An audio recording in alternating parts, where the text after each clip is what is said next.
Dos hermanas, dos reinas.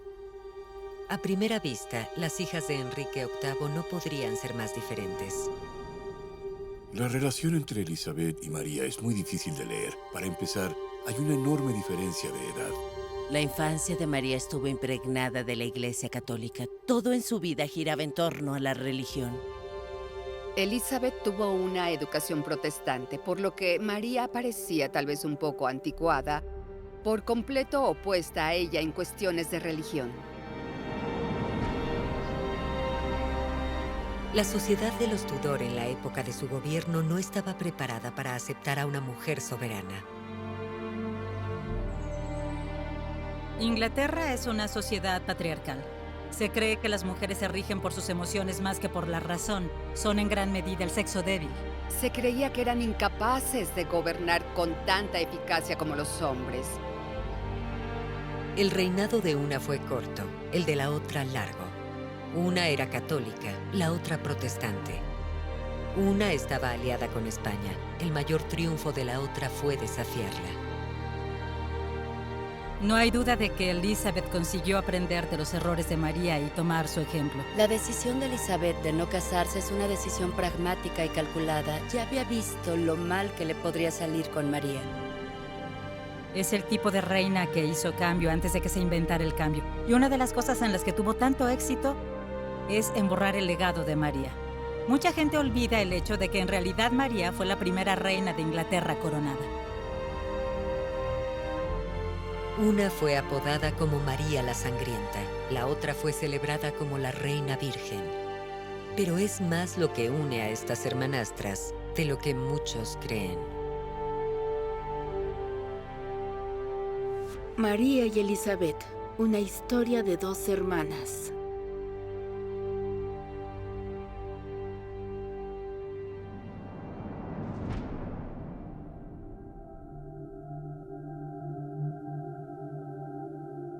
María nació en Greenwich el 18 de febrero de 1516. Su madre fue la primera esposa de Enrique VIII, Catalina de Aragón. Catalina de Aragón era la tía del emperador del Sacro Imperio Romano Germánico. Era una dama española. Estaba muy impregnada del catolicismo de España. Catalina de Aragón procedía de una familia de mujeres muy impresionantes. La madre de Catalina de Aragón, Elizabeth de Castilla, era una verdadera figura guerrera y educó a Catalina de Aragón y a sus hijos, sobre todo en el campo de batalla. Quiero decir que estaba muy interesada en educar a todos sus hijos, hombres y mujeres. Y Catalina de Aragón fue una de las mujeres más cultas y consumadas de Europa. Aunque no era el hijo esperado, María fue un alivio para sus padres. Habían estado casados casi 7 años, pero una serie de abortos y partos de muertos les habían negado herederos. María era la prueba de que podían tener hijos. Con Catalina de apenas 30 años y Enrique aún más joven, todavía había esperanza de que un hermano menor se uniera a María algún día. De niña, María era blanca y de mejillas rubicundas, como su padre. Enrique amaba a los niños y adoraba a su hija. Tuvo la mejor educación que una niña podía esperar en esa época. María, en lo que respecta a Enrique, debía ser educada para ser una buena esposa, pero en realidad la madre de María, Catalina de Aragón, no quería conformarse con eso. Fue educada en gran medida por su madre para ser una hispanohablante, creyente y católica española. Estaba rodeada de un ejército de asistentes, de los mejores tutores. Se le educaba para que sepa bailar, para que sepa cantar. Es en extremo hábil, incluso a una edad muy temprana. En realidad es hasta 1525 cuando María es enviada a Ludlow como princesa de Gales de facto, con la intención de gobernar Gales para su padre, por lo que recibe una educación formal adecuada en cosas como el latín y el griego y la estrategia, cosas que se necesitan para ser una monarca. La educación de María la situó en una posición excelente. Creía que era tan inteligente como cualquier hombre. Creía que tenía las habilidades, el intelecto de su padre y también la reflexión, la consideración y el conocimiento religioso de su madre. Por encima de todo, su educación era la preparación para su futuro como novia real. Una princesa era un bien valioso en la Europa del siglo XVI. Los matrimonios concertados podían hacer o romper tratados y alianzas, podían cambiar el curso de la historia. Si eras un rey en el siglo XVI y tenías hijos, estos tenían dos funciones. Si tenías un hijo, su función era sucederte y ser gobernante fuerte y masculino. Si tenías una hija, era una moneda de cambio. Y María era una ficha bastante valiosa para un buen postor. Cada vez que Enrique VIII decidía hacer un tratado de paz o un tratado de comercio con otro monarca, solía decir: puedes tener a mi hija, puedes ser tu esposa. Y era un premio increíble. Se comprometió varias veces con diferentes príncipes de Valois, se casó con los Habsburgo un par de veces, pero en realidad se trataba de una maniobra política dinástica. No necesitaba estar grabada en piedra. La primera vez que fue prometida tenía 2 años. Muy joven, pero era un símbolo de alianza. Y así, desde una edad muy, muy temprana, ella era ese peón en un juego de diplomacia europea en realidad. Durante la adolescencia de María, su vida cambiaría para siempre. En 1625, su amada madre Catalina cumplió 40 años. Esto solo confirmó lo que parecía probable desde hacía tiempo, que nunca le daría a Enrique el hijo que deseaba. Enrique tenía un deseo frenético de tener un hijo. Tenía una fijación con eso. Se puede entender por qué. Llevaba casado desde 1509, desde el principio de su reinado, así que fueron varios años de decepciones. Y hay que recordar que Enrique VIII era solo el segundo rey Tudor. Tenía trabajo que hacer para asegurar la dinastía. Es importante que pensemos en la dinastía Tudor sin retrospectiva y entendamos que durante mucho tiempo fue bastante precaria. Enrique estaba rodeado de enemigos. Lo odiaba Escocia, Gales, Irlanda, Francia, España, el emperador sagrado romano. Todos ellos competían por obtener el trono. Todo dependía de la sucesión. El trabajo principal de un monarca era preservar la dinastía, transmitir la dinastía, porque de lo contrario habría una guerra civil. Para Enrique era muy importante no solo tener un heredero varón, sino que con suerte 2 o 3. Se obsesionó tanto con tener un hijo que se alejó de todo. Toda su mente estaba centrada en tener un hijo. No había nada más que le importara.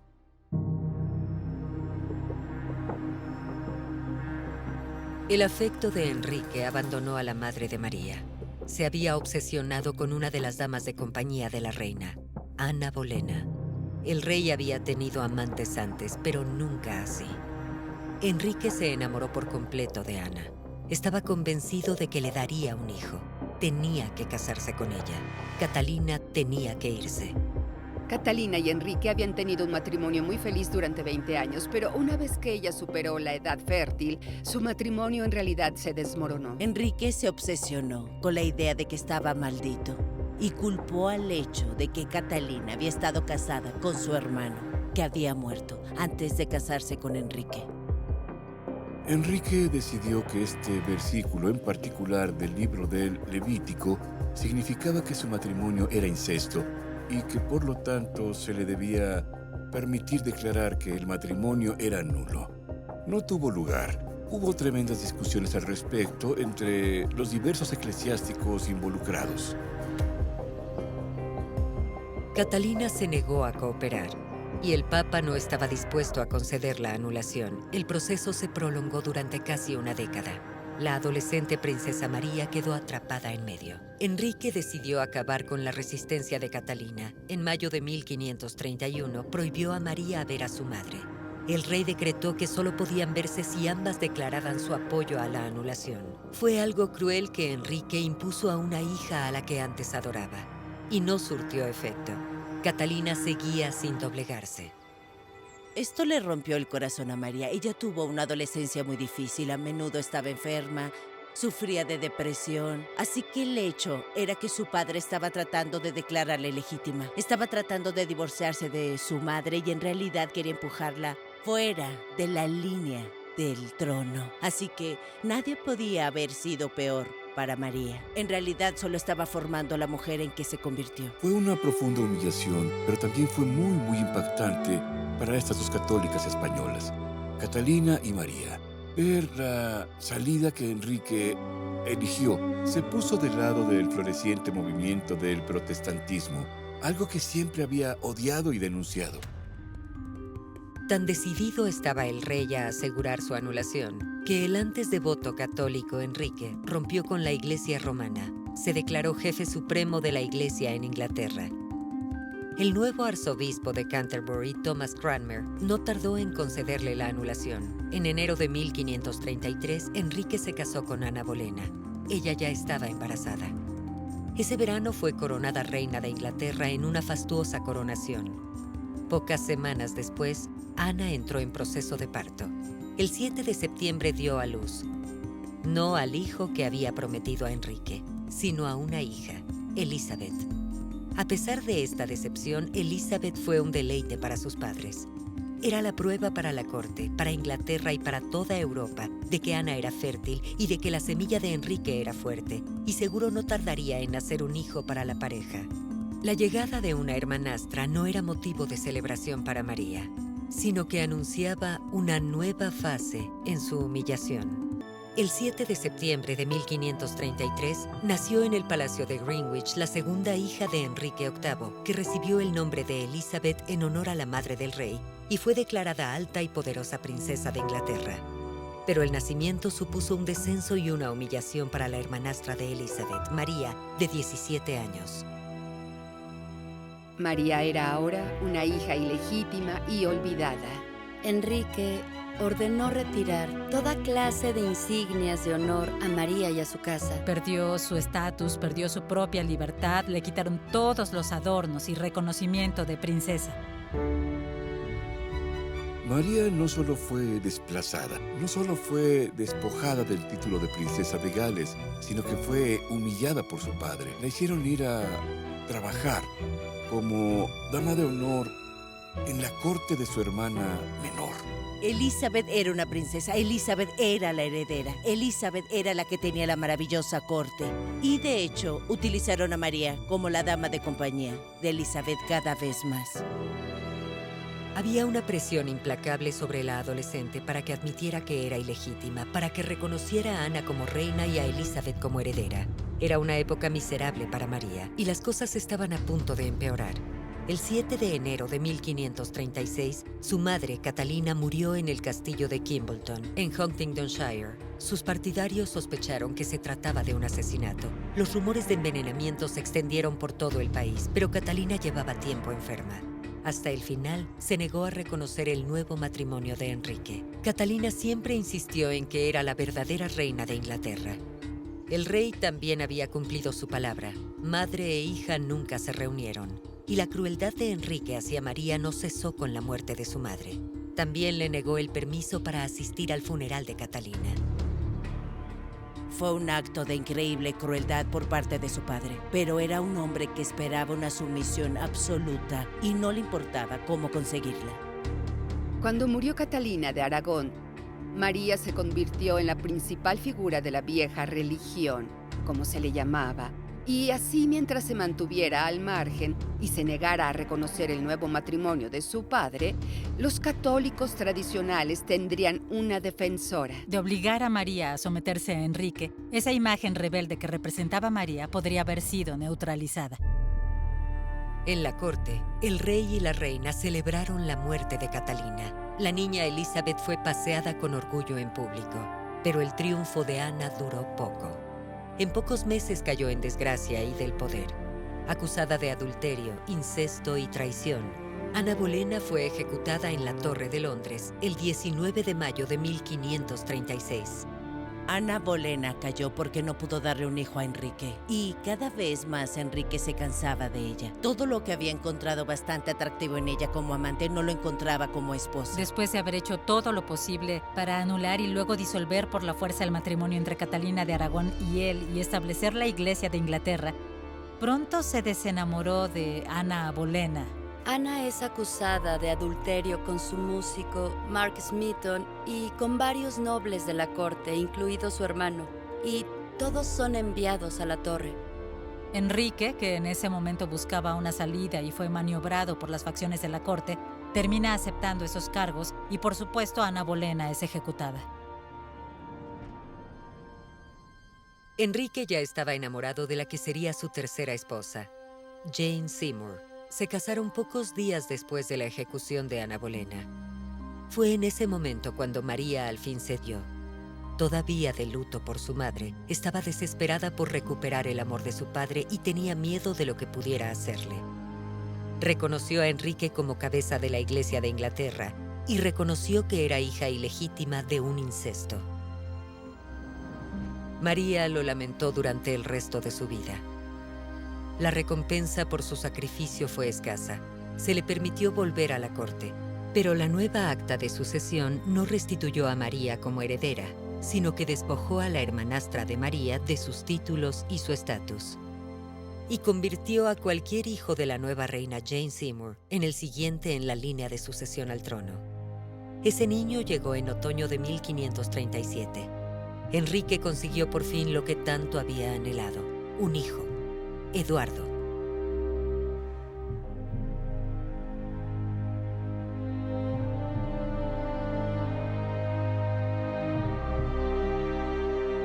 El nuevo príncipe nació en el palacio de Hampton Court, que era el hogar en constante expansión de la vasta corte del rey Enrique VIII.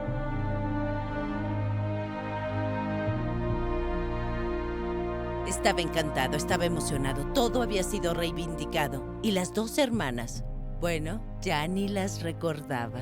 Son irrelevantes, son miembros de la corte, pero no tenía más interés en ellas.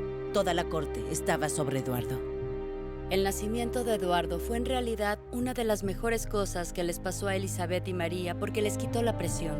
El nacimiento de Eduardo fue una fuente de unidad para las dos hermanas. Ya tenían su ilegitimidad tal y como las veía Enrique, pero ahora tenían un hermano. Y había toda la expectativa de que eso significara que ninguna de las dos hermanas sería reina, así que si hubieran sentido cierta competitividad entre ellas, eso tal vez se habría disuelto. Elizabeth comienza a recibir cierto grado de educación en su propia casa. Y de hecho más tarde se unirá a la casa de su medio hermano y recibirá una educación mucho mejor. Y luego María es invitada de nuevo a la corte, por lo que pasa mucho más tiempo en la corte con Jane Seymour. Se reencuentra con su padre, por lo que su fortuna toma un enorme impulso. La reina Jane murió poco después del nacimiento de Eduardo. Otras 3 esposas seguirían para el rey durante la siguiente década, pero no hubo más hermanos para María y Elizabeth. Durante el resto de la vida de su padre compartieron el mismo estatus incierto. Enrique VIII murió el 18 de enero de 1547. Unos años antes se había aprobado una nueva ley de sucesión. Las 2 hijas de Enrique, aunque todavía ilegítimas, fueron restituidas a la línea. Pero primero vendría su joven hermano, Eduardo. Eduardo llegó al trono cuando era muy joven y tuvo lo que llamamos regencias protectorados, más o menos una sucesión de hombres poderosos manejando los hilos.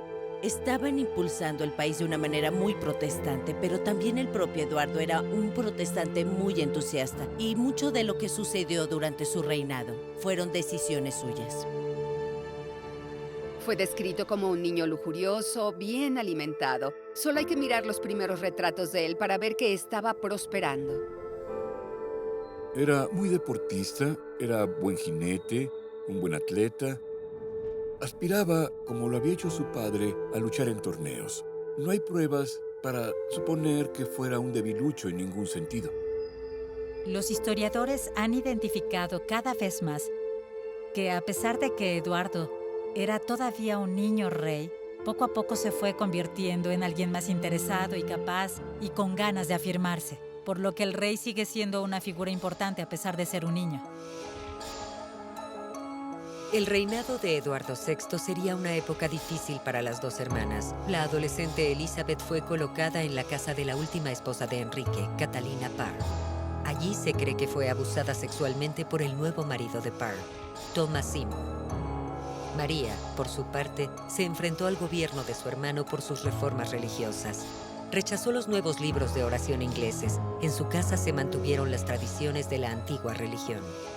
se enfrentó al consejo durante gran parte del reinado de Eduardo por su derecho a que se haga misa católica en su casa. Eduardo le dijo, te someterás a mí, soy el rey. Y María dijo, eres mi hermano pequeño, te aseguro que no voy a aceptar órdenes de ti. Tuvieron este tipo de peleas. María no era una persona blanda y hubo una Navidad terrible en la que tuvieron una discusión delante de toda la corte.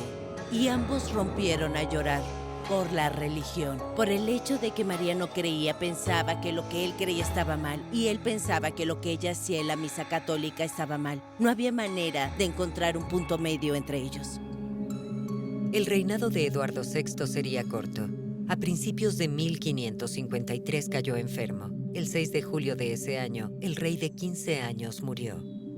La muerte fue mantenida en secreto por su gobierno durante días. Había un plan para fijar la sucesión.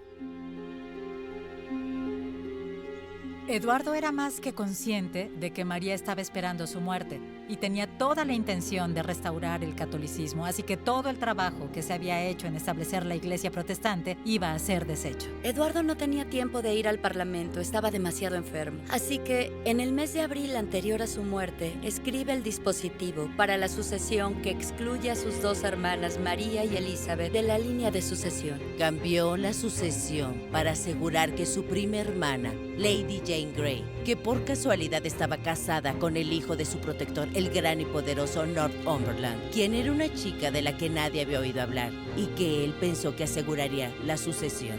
Sería un país protestante por los siglos de los siglos. La acción de Lady Jane Grey fue un golpe de estado protestante. De eso se trataba. La noticia de la muerte del rey se extendió. Desde sus vastas propiedades en Anglia Oriental, María comenzó a levantar un ejército. Inglaterra estaba al borde de la guerra civil. En el verano de 1553, Inglaterra estaba en crisis. Su rey niño, Eduardo VI, había muerto. Pero ¿quién gobernaría después de él? En sus últimos días, Eduardo había ungido a su prima adolescente, Lady Jane Grey, como su sucesora. El rey protestante esperaba excluir a su hermana católica, María, de la herencia de la corona. Unos 3 días antes de la muerte de Eduardo, María cabalga a la corte para ver a su hermano y, creyendo que, ya sabes, él estaba enfermo, ahora estaba mejor y a ella la invitaron a la corte. Iba a ser apresada y encarcelada para que Lady Jane ascendiera al trono. Habían subestimado a María. Llegó hasta Hertfordshire y recibió ayuda de un partidario en la corte diciendo que no fuera, que había un plan para poder atraparla. No tuvo buena suerte en su vida, pero esto fue bastante suerte.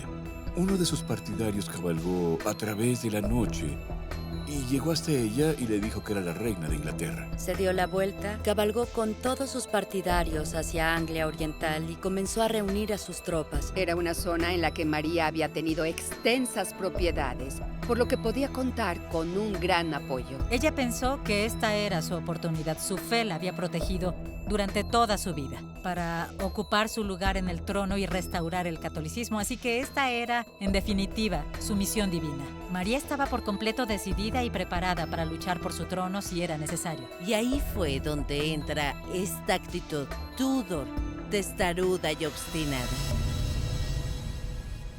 El 10 de julio, el Consejo de Eduardo, liderado por el ambicioso duque de Northumberland, declaró a Lady Jane reina de Inglaterra. El Consejo parecía tener todas las cartas. Tenían Londres, su torre y su arsenal.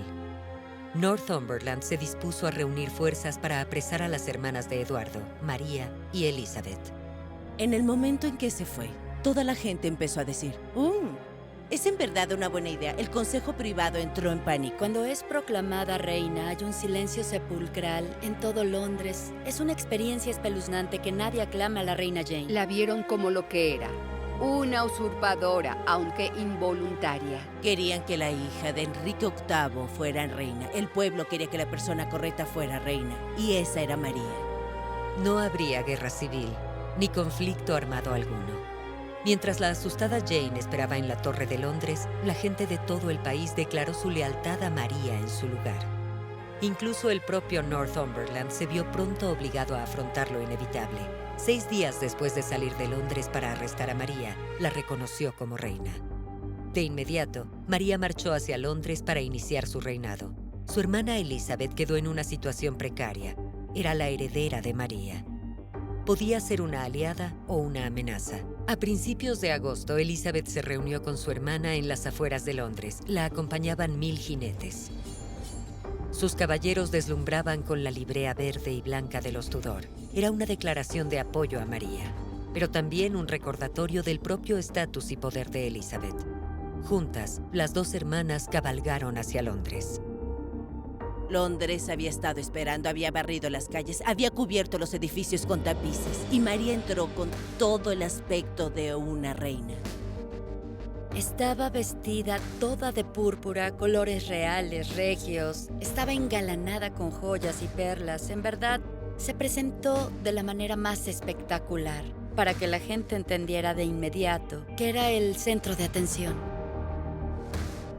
María no tenía presencia escénica. Era torpe, tímida, pero la llegada a Londres de esta legítima reina fue un espectáculo magnífico que iba a restaurar la paz y la unidad, seguida de su bien formada, alta y ya muy bella hermana Elizabeth. Tanto María como Elizabeth tenían un sentido muy agudo de que ambas eran hijas de Enrique. Había un sentido real de la legitimidad Tudor que corría por sus venas. Ahora bien, se trataba de una muestra de solidaridad. Eso es lo que se pretendía, mostrar la fuerza de la dinastía Tudor. Pero había algo que se cocía a fuego lento bajo la superficie de esta exhibición. Elizabeth era sobre todo una política y quería influencia política para sí misma y para proteger sus intereses, y sabía que la mejor manera era lanzarse detrás de su hermana. Y cuando llegó, sí, se trataba de María la reina, pero también se trataba de Elizabeth detrás de ella, la segunda en la línea del trono. María fue coronada el 1 de octubre. Empezó como pretendía. Fue un servicio católico. Ella dejó claro desde el principio que quería que Inglaterra olvidara ese pequeño bache del protestantismo y volviera a ser un país católico. Cuando llegó al trono, la misa seguía siendo ilegal. No se podía celebrar una misa. Pero durante los siguientes años presionó con bastante suavidad para la reintroducción de las prácticas católicas. La principal obsesión de María Tudor era restaurar la fe católica en Inglaterra, y fue ese objetivo el que determinó toda su vida política, toda su política exterior, todo. Estaban volviendo al catolicismo de su juventud. Gran Bretaña era un país católico y todo el mundo tenía que obedecerlo. Y si no lo hacían, eran castigados. Pero si la fe católica iba a ser restaurada en Inglaterra, María necesitaría un hijo. Para ello necesitaba un marido. Su elección asombró a los consejeros y a la nación. El príncipe Felipe de España, heredero de la dinastía de los Habsburgo, que gobernaba gran parte de Europa. Se casaron el 25 de julio de 1554. Se habían conocido apenas 2 días antes. María siempre se enfrentó a una posición difícil cuando tenía que elegir un novio. No puede solo casarse con un súbdito, un inglés, porque sería elevado por encima de ella. Así que el resto de la nobleza no estaría contenta de seguirle. Y si se casa con un príncipe extranjero, pone a Inglaterra en manos de una potencia extranjera. Así que, en realidad, estaba condenada si lo hacía o no lo hacía. María tuvo el apoyo español cuando fue excluida del trono. Quería devolvérselo y, sobre todo, quería ser esta gran dinastía. Ser como su madre, la princesa española. Casarse una vez más con España, crear esta unidad, como su padre y su madre. Y en cierto modo era muy sensato. Era una fuerte unión dinástica con una potencia católica. El propio Felipe tampoco era un mal prospecto. Se redactó un tratado de matrimonio muy ventajoso, lo que podríamos describir como un prenupcial hoy en día, que decía que Felipe tenía poca injerencia en el gobierno, no podía introducir nuevas lenguas en el gobierno, no podía hacer nombramientos, no podía sacar a María del país, Inglaterra no podía ser arrastrada a sus guerras. Sin embargo, mucha gente temía que un matrimonio con España cuando María era una mujer significaría que Inglaterra sería engullida por el Imperio Español y que Felipe acabaría dirigiendo todo. La pobre María nunca comprendió este hecho. Nunca comprendió lo importante que era a los ojos de sus súbditos y a los ojos de la clase dirigente. Lo importante que era no tener extranjeros gobernando Inglaterra. El horror de que Inglaterra estuviera sometido a un país católico, a una potencia extranjera muy poderosa que tenía vínculos con el Sacro Imperio Romano Germánico, eso era demasiado. Se tramó un complot para obligar a María a abandonar el trono y sustituirla por su hermanastra Elizabeth. Liderados por Sir Thomas Wyatt, había un grupo de protestantes muy decididos que querían sacar a María del trono. Wyatt consigue entre 2 y 3,000 personas que estaban dispuestas a luchar por Elizabeth, pero no hubo quien se uniera a su causa al final del día. Fueron repelidos al entrar en Londres y fueron sofocados por las fuerzas de la reina. Las cabecillas de la rebelión son todos condenados a muerte y ejecutados en público para mostrar el poder del régimen de María. Puede que la rebelión solo haya amenazado el control del poder de María, pero su fracaso fue una amenaza mucho más grave para Elizabeth. Muchos sospechaban de su implicación en el complot. Lo que no sabemos es hasta qué punto Elizabeth lo sabía. Es cierto, la rebelión de Wyatt reunió a muchos de quienes la rodeaban, algunos de sus confidentes, y puede que la noticia llegara a ella. Se creía que ella era al menos consciente de lo que estaba pasando y había sido informada por los rebeldes de su plan. Elizabeth estaba en una posición muy incómoda, en realidad porque era la defensora de la religión reformada de su padre. Y era el estandarte que los protestantes más extremos iban a utilizar, pero contra María. Así que tenía que jugar con gran astucia. El consejo privado la interrogó en varias ocasiones y ella protesta su inocencia en cada una de ellas. Elizabeth es encerrada en la torre y es puesta en los mismos aposentos que había tenido su madre, Ana Bolena, antes de ser ejecutada. Sabe que en realidad pende de un hilo, lo que le impide tener el mismo destino.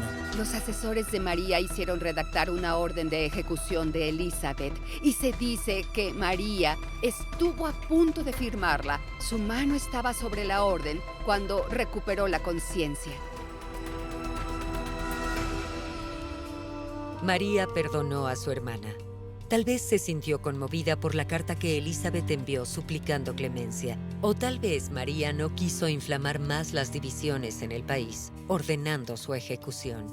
En cambio, encarceló a Elizabeth durante unos meses antes de liberarla.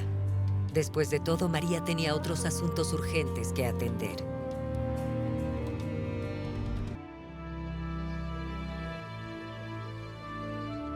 A finales de 1554, el pueblo de Inglaterra había sido absuelto de su ruptura con Roma. La doctrina católica reapareció en las iglesias inglesas. Se restablecieron las órdenes religiosas y volvieron las leyes de herejía que permitían juzgar y ejecutar a los protestantes. María pasó a la historia como María la Sangrienta.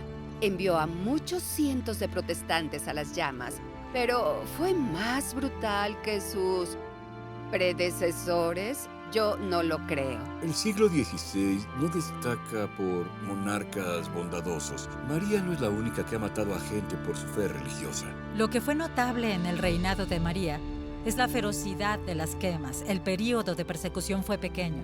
Y en unos pocos años, 287 hombres, mujeres y niños fueron quemados. María no esperaba que tuviera que quemar a tantos. En realidad pensó que unos pocos darían ejemplo al resto. Existe esta creencia en el siglo XVI de que si permites que un hereje viva, entonces serás condenado junto a ellos. Así que María tiene la responsabilidad y el deber de eliminar a estos herejes de Inglaterra.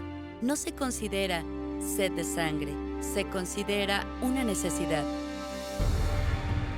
A finales de 1554, María quedó embarazada.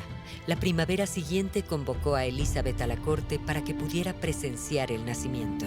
Era un niño que desplazaría a Elizabeth de la línea de sucesión y confirmaría a Inglaterra como nación católica. Todo iba a favor de María. Fue un momento de gran miseria para Elizabeth, para todos los protestantes, porque en realidad sentían que María iba a ganar lo que quería. Una sucesión católica, una Inglaterra católica para siempre. Pero por supuesto no resultó como estaba previsto. y este supuesto embarazo resulta ser un embarazo fantasma. Siguió y siguió y siguió. Y todos esperaron en el juzgado la fecha prevista para el parto, pero no llegó ningún bebé. Entonces, María tenía que salir de su alcoba y enfrentarse a la humillación de decir, oh no, en realidad no estaba embarazada. Aunque toda Inglaterra, toda Europa había estado conteniendo la respiración esperando el anuncio del bebé. María nunca gozó de buena salud. Hay muchos informes de que tenía dolores de estómago. A menudo se sentía débil, se sentía enferma, incluso desde su infancia. Ahora bien, es muy posible que, de hecho, María sufriera cáncer de ovarios hasta el final de su vida. Esto habría explicado la hinchazón de su estómago que se tomó por un embarazo. La pobre María fue humillada, se le rompió el corazón. Y Elizabeth, bueno, volvió al juego. El falso embarazo lo cambió todo. El marido español de María, Felipe, se retiró. Dejó Inglaterra para ocuparse de otras crisis en el imperio de los Habsburgo. En septiembre de 1555 dejó Inglaterra y solo regresó unos meses antes de que María muriera. Cuando se fue, marcó el final de su matrimonio, lo cual fue doloroso para María. Era obvio para todos excepto para ella misma que él no la amaba y que se aburría de ella. María adoraba a Felipe, estaba obsesionada con él, pero sus sentimientos no eran recíprocos y él esperó al bebé. Y una vez que descubrió que no había, se enfadó bastante, se avergonzó bastante y se marchó furioso de vuelta a España para ver sus barcos en su lugar. Así que María se sintió muy humillada. No fue para nada el único contratiempo para María. Había esperado que una Inglaterra católica fuera bienvenida de nuevo al abrazo de Roma. En lugar de eso, el país estaba cada vez más aislado. Las guerras de los Habsburgo en Italia habían convertido al marido de María, Felipe, en enemigo del Papa, el austero y autoritario Pablo IV. El sueño de María de una Inglaterra unida a Roma estaba hecho trizas. Se acercaba a los 40 años. No tenía hijos y su marido estaba ausente. El futuro de Inglaterra parecía seguro. Era la protestante Elizabeth la que sería reina. El catolicismo volvía a estar amenazado. María entró en un declive mental y físico. A mediados de 1558, su mala salud era muy conocida. Y cada vez era más incapaz de hacer tanto como en los primeros años de su reinado porque su salud no se lo permitía. Creo que se pudo ver cómo se le iba el juicio. No podía distinguir a personas con diferentes puntos de vista. No sabía cómo hablar con una persona. Estaba empezando a perderse. Al país no le gustaba un monarca enfermo y débil. Sienten como un juicio sobre ellos y como pensaban que se estaba muriendo. Eso significaba que todo el mundo empezaba a pensar que tal vez era momento de trasladar sus lealtades a Elizabeth. Y María podía ver que esto ocurría. La gente mira al sol naciente más que al sol poniente, y por eso ves a los cortesanos trasladarse a Hatfield tratando de congraciarse con la nueva monarca esperada. La gente tenía la suficiente inteligencia como para darse cuenta de hacia dónde iba a ir el poder. Por lo que Elizabeth tiene un número creciente de personas en su corte, estaba reuniendo a sus partidarios a su alrededor. Solo 5 años después de su entrada triunfal en Londres, María murió el 17 de noviembre de 1558. Tenía 42 años. Elizabeth estaba bien preparada. Con su secretario Robert Cecil, puso en marcha sus planes. Fue la transición de poder más pacífica que Inglaterra había visto en más de un siglo. Elizabeth gobernaría durante los siguientes 45 años. Rechazaría las insinuaciones del viudo de María, Felipe. Haría retroceder a la armada después de volverse contra España y supervisaría una época dorada de expresión cultural. El reinado de Elizabeth I vio una especie de revolución de la imprenta, una revolución cultural, una revolución de las ideas, una revolución en la forma de comunicar las ideas. Fue la edad de gloria de nuestra literatura. Produjo a Edmund Spencer, Sir Philip Sidney, William Shakespeare, Christopher Marlowe, John Donne. Fue la mejor gobernante que ha tenido este país. No hay duda de ello. Por supuesto, lo que Elizabeth no hace es casarse, por lo que se forja una identidad por completo diferente a lo largo del tiempo de una monarca soltera. que se las arregló para representar un símbolo de fuerza. Cuando se observa la forma en que la reina Elizabeth gobernó, la autoridad absoluta con la que se enfrentó a los problemas de su época, se puede ver que ese era el papel para el que había sido hecha. Elizabeth se glorifica a sí misma siendo su propia imagen más grande, más brillante y más resplandeciente que todo lo anterior. La historia a menudo intenta hacernos ver una ruptura limpia entre Elizabeth y María, pero en realidad Elizabeth heredó mucho. Es cierto, las cosas importantes y aburridas como la reforma fiscal y el desarrollo de la armada son cosas que María empieza a hacer. Ella asienta todas las bases. María estaba muy interesada en la expansión de los exploradores británicos. Los animó a ir a Rusia, al Báltico. Quería que fueran a América. Le entusiasmaban las exploraciones del norte, el paso del noroeste y cosas así. Elizabeth tomó lo que su hermana María había comenzado y lo hizo suyo. Pero durante el curso de su reinado nunca se casó y nunca tuvo hijos. La dinastía iniciada por su abuelo terminó con ella. No hubo más monarcas Tudor. La corona pasó pacíficamente al primo de Elizabeth, el rey escocés Jacobo VI. Este primer rey Estuardo de Inglaterra se encargó de que las dos hermanas, las dos reinas, María y Elizabeth, fueran enterradas juntas. Reposan en una tumba monumental en la abadía de Westminster. Pero las dos mujeres, diferentes en muchos aspectos, compartieron algo más que un lugar de descanso final. Cada una había sido una célebre heredera del reino. Cada una había sido una niña negada por su padre. Cada una había luchado durante el reinado de un hermano. Y cada una se había enfrentado al reto de gobernar como mujer. Fue María la que en realidad articuló por primera vez la soberanía femenina, la que habló de que una reina era la madre de la nación. Todas las cosas que se atribuyen más tarde a Elizabeth. Aunque no fuera un ejemplo brillante, tuvo que hacer ese duro trabajo inicial para convencer al pueblo de Inglaterra de que las reinas no eran algo malo. María prueba una ley que dice que las reinas regentes tienen toda la autoridad de los reyes. Elizabeth se beneficia de eso, ya sabes, nadie cuestiona su poder y autoridad porque su hermana ya estuvo allí y estableció lo que una reina regente puede y no puede hacer. Ambas demostraron que una mujer podía hacer el trabajo igual de bien que un hombre y eran igual de inteligentes y estaban igual de abiertas a la intriga política y al engaño político. Sin ellas, no tendríamos a Victoria, no tendrías a Elizabeth II. Siempre tendríamos esa idea de que una mujer sería inferior a un hombre en lo que respecta a la monarquía. Puede ser fácil suponer cuando miramos a la actual monarca británica que una reina es algo común. Pero la familiaridad de una monarca femenina gobernante puede remontarse al trabajo de base que fue establecido hace casi 500 años por María y Elizabeth. Dos hermanas extraordinarias. Doblado en Olympusat, México.